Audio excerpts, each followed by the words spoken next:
in terms 500个 of 世呢，就是好像我们 transforming 光照当中 suffering 也 into 是有 enlightenment, 今天的是以通 the 过各种方 Brahmin 式来诋毁这个佛陀 Bharadvaja 就是 was 然而佛陀 very 的话呢，就 vicious. 是也 He 没有 at 这 first 个 used 杀对 500他才 types 能 of 传染 ways to 然后 slander 后 the 来的话 Buddha, 呢，就是 but 他 the 有 Buddha did 有 not 转变一种这个方法，就是他 generate 就用500 even 个这 a 个事呢，就 single 是继续 bit 赞叹， of 就是各种 or aggression.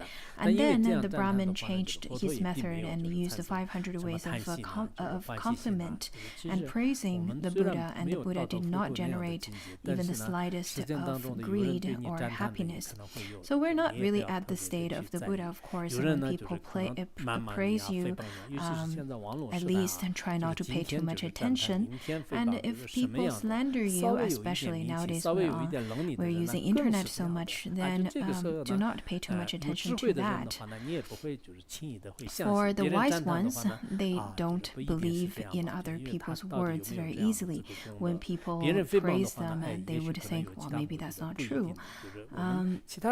It's hard to say if the other person, if I do have this kind of merit, if other people slander him, then he would think that, well, this is probably for other purposes, or that person has some different agenda. So I think people should think in this way. In fact, nowadays, because of internet, if you have if you make a little bit of comment on it, there are thousands and thousands of people would slander you. And if your opinion fits into people's mentality or their dualistic mind, then there are a lot of people will praise you. But those are not of any intrinsic meaning at all, so you should not pay too much attention to it. There was a story of the Brahmin woman. Once she was at a place where Buddha was giving teaching, and within a crowd, the Brahmin woman, who's not a practitioner, not a follower of the Buddha, put a wooden basket underneath her clothing on her belly, and in front of everyone in the crowd, and she said that Buddha had sexual misconduct with me, and now I am pregnant. And after talking so much, even the Indra couldn't suffer any longer from her lying and from her lies. And he then transformed himself into a little mouse and got into his clothing and chewed off the rope that held up the basket to her belly, and then the basket fell down, and everybody saw that she was not pregnant, she was just lying. In the extensive biography, there were a lot of stories like that about slandering the Buddha. There are some more stories in the Sacred Sutra of Great Skillful Means, so you can read it whenever you have some time. And there's a story in that sutra. It talks about a king. I think his name means the fire bestowing or fire offering king. It is also included in the Vinaya Sutra. So the story goes, as the Buddha was invited by lots of kings in the neighboring kingdom, and then this fire offering king felt that if he doesn't invite the Buddha, then he's losing face in front of the other kings. Therefore, he did. He invited the 500 disciples as well as the Buddha to enjoy the feast for 3 months, to accept the offering for 3 months. And after the king got back to his... at the same time, the king gives the order to all the citizens in the kingdom, said that since I am the only one who's going to make offering to the Buddha and the Sangha, no one else could, otherwise I'm going to kill you. And then nobody could, and nobody dared to make such offering then. At that night, after he gave the order to all of his citizens, he dreamt that everything is covered by a white veil, and then he asked someone who knows to decipher dreams. And the dream, and then the person who deciphered dreams, also a Brahmin, says that to offer the Buddha is in fact quite auspicious. But maybe because the Brahmins from different religions, so he didn't want to tell the king that. Therefore, he told the king that the complete opposite, saying that you should not order the Buddha, otherwise you won't be able to live after 3 months, or even you could lose your kingdom. So the king was really worried and started to retreat, and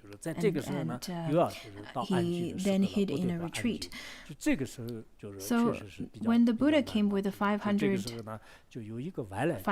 disciples, 500 Sangha members, the palace did not make offering, nor did the citizens. So nobody had meal, and at that time it was summer retreat time. Nobody was supposed to travel anymore, so all of them were trapped in that country where they cannot beg for alms at all. But there was a foreigner who arrived in the country. He has 500 fine horses and lots of horse fodder, and he had lots of faith to the Buddha. So during that summer retreat, he then offered lots of the horse fodders that was not finished by the horses to the Buddha and the Sangha. He didn't offer the best fodder, but offered the ones that's rather quite rotten. When we went to India, Namdrolling Institute, when I was traveling with Pontsog Rinpoche, we brought lots of Tibetan barley, but after a long time the barley all went molding, so we had to throw it away. So we had to throw it away, and then Kenpo said that, oh, it's too bad that we have to throw away such fine barley that's grown on the snowy land of Tibet, and now we're throwing it away just like throwing away dirt. Okay, I will stop this story, otherwise it's too much story. Anyhow, let's get back to the fodder. So the horse fodder, they were all of the Sangha and the Buddha were all eating the horse fodder. At the time, Muddagalayana as well as Shariputra, they went to the tip of the mountain and received offering from Indra. But I think Muddagalayana has rheumatism. Anyhow, the only two of them received offering from the Indra, but Buddha didn't. The rest of the Sangha didn't spend a very good summer retreat that lasted for 3 months. Then Ananda felt that, well, Buddha had already attained full enlightenment. Why does he still eat such rotten food? Then, after knowing that the Buddha shared some of his horse fodder in the bowl with Ananda, and Ananda felt it was the most delicious thing he ever tasted, and thought that, oh, so the realization of the Buddha is indeed very different than ours. In the sutra it says that it also because of the previous karma of the Buddha.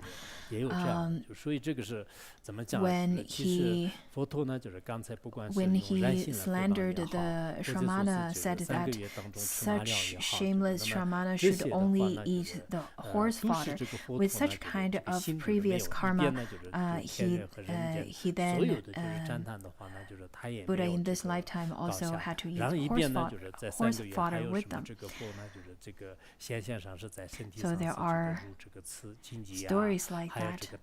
Also, there are many different stories about how Buddha transformed suffering and happiness into enlightenment, such as the Buddha did not get arrogant at all with the praise from celestial beings, or did not